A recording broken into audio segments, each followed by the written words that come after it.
take that again. Sure. We certainly encourage Yes, Richard Bruno, BRUNO, Multnomah County Health Officer. Yeah, welcome today. It's getting much colder this past couple of days, as you can tell. Temperatures dipping down into the 20s, with wind chill getting down into the teens. So we're making sure that we're doing the best we can as the county to open up a couple more shelters tonight. We had 3 last night. We'll have 2 more tonight. And one of those is right here at the old Andy and Backs over on Oak Street. And so we want to make sure that we're doing the best we can to get people indoors and avoid the dangerous temperatures, especially that can cause hypothermia, which is when the body gets less than 95 degrees Fahrenheit. And people can get slurred speech, they can get sleepy, they can get shivering, they can have skin changes. These are things we're trying to avoid, making sure we're getting people indoors as much as possible to try and make sure that people are not out in the weather during these frigid temperatures. So one of the things that we were trying to encourage people to do is know about the different warming centers that are opening tonight. We had over 400 people in our 3 warming centers, plus the standing winter shelters that are open. Last night, we anticipate more than 400 tonight across these 2, especially the one here that we're opening at Andy and Backs on Oak Street, and one out at Ascension Church out in Gresham. In addition to that, we had the 3 that were open last night at Northwest 14th and Hoyt. We had one at Hollywood, and we had one out over at the Cook Plaza out near Gresham as well. So with the 5 warming centers open tonight, plus the ones that are standing at Salvation Army and Market Street, we'll have 7 potential places for people to go. We want to make sure we encourage people that if you see somebody who's outside who's inappropriately dressed, so please, you can call 503-823-3333 to request a welfare check for somebody. Of course, if somebody is in danger, we want to make sure you can call 911 to get emergency care for people. And 211 is your best bet to get information about these warming centers or request transportation for somebody to go to one of these warming centers. And we'll make sure that we have shuttles going between the warming centers throughout the night, making sure that people are be able to get indoors and inside and out of this cold. What are occupancy rates right now in the shelters that are? Yeah, we had over 400 people last night. They weren't completely full, but they were getting close, and so that's why we wanted to open up 2 more warming centers tonight. Do you know how many calls of hypothermia we got last night, or concerns of hypothermia last night? Oh, for EMS, it was about the same level as we would expect at a normal day this time of the year. And we attribute that to having these extra warming centers available for people to get indoors. So we didn't have an extra burden on the EMS system last night. What is a normal level? Usually around 5, and I think we were less than 5 last night for cold-related illness. Yeah. How do preparations this year compare to last year? Obviously, like the ice storm was kind of already done by this point. Yeah, we're hoping for not too much ice this time around. You know, it sounds like the forecast does call for some snowy weather Thursday, Friday, potentially, so that may change the game a little bit. But right now, really, it's the cold and the wind chill that we're really the most concerned with. And so that's why we're opening up the 2 extra shelters tonight to get extra options for people around the county. I mean, was this time last year like as cold? Or do you remember that? Oh gosh, yeah. We definitely had temperatures in the 20s around this time last year, but with the ice storm was really the big kicker, because then we had the additional burden of people having falls and going to emergency room for falls and injuries for that reason. Yeah. How long are you anticipating keeping these open? How quickly can you take them up, turn them up, and take a fan on? Yeah, we're pretty nimble on that. We meet every morning to decide if we meet with the National Weather Service that can help us understand what the lay of the land is going to look like, and if it's going to be a day that we keep the shelters open, or if we need to close down because we don't meet the thresholds. But yeah, same thresholds, and just kind of monitoring every day. And did you already mention the capacity of the space for tonight? How many folks do you hold? I don't know the answer to that. We could find out. I could find out. Yeah. I have the number. Yeah.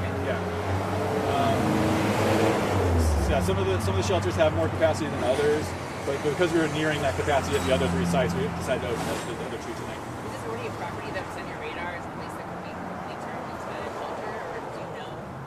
Yeah, we have an amazing team that scouts out different places that are able to go and open up pretty quickly. And we partner with a lot of amazing community-based organizations. So Do Good, Multnomah, Transition Projects, and Cultivate Initiatives are staffing up some of the other centers, and then we'll have our Multnomah County staff staffing these up tonight.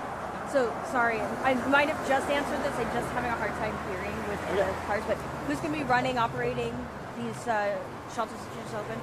Yeah, so the 3 shelters that were open last night were run by Do Good Multnomah, Cultivate Initiatives, and Transition Projects, Inc. And then tonight we'll have those, as well as our 2 new centers that will open up tonight will be staffed by Multnomah County staff.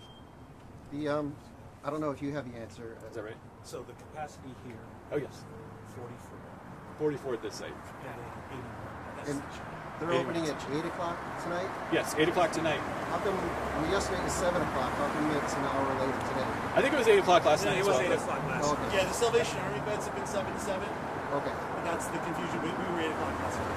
And then some of the, remind me again, are they closing at noon today? Yes, yeah, closing at noon so we can prepare for tonight to reopen at 8. So would this one close at noon tomorrow?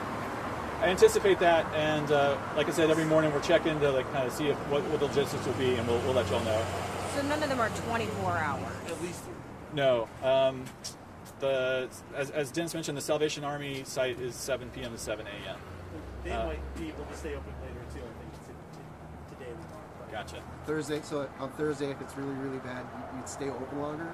Or We'll have to evaluate it day by day, yeah, just to see if we have the capacity and the staff, and because we're asking people to work shifts overnight, so it's hard to kind of staff up some of these things. But yeah, absolutely.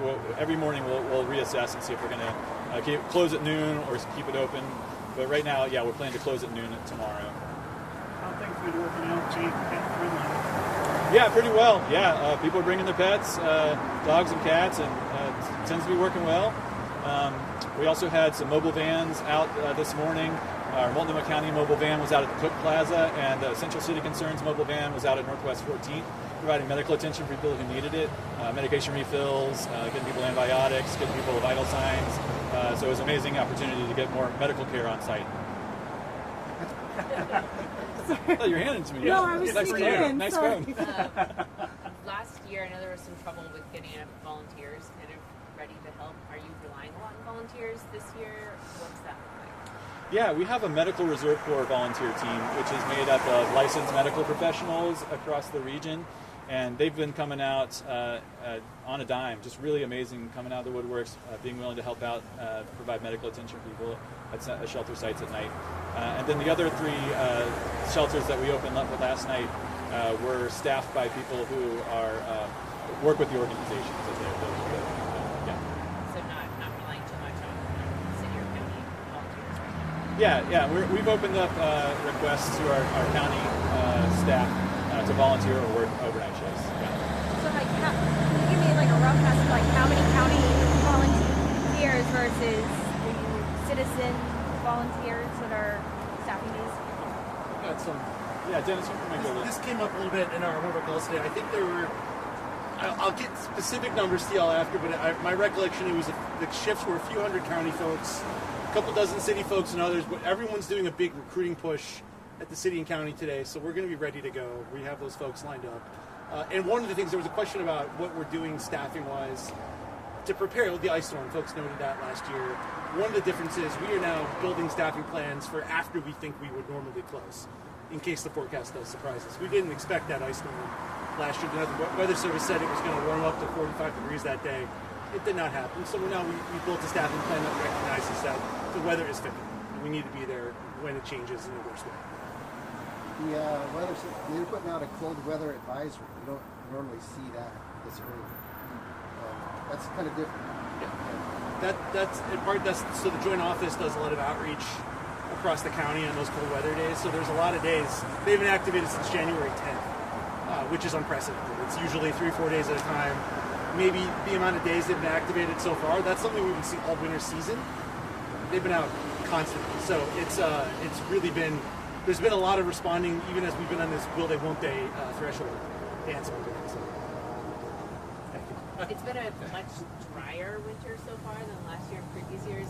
What is that like for you, how do you think about that in terms of like survival outside? What do you think about differently in terms of helping people who are living outside in this really cold, dry weather look like compared to Yeah, obviously, wet, cold weather is more dangerous because clothes get wet and people are more likely to have frostbite or trench foot or any kind of the conditions that can come with that.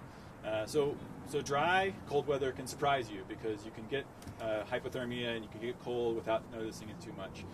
So we want to make sure people are aware of the signs of hypothermia, can get indoors and get safe and warm as soon as possible.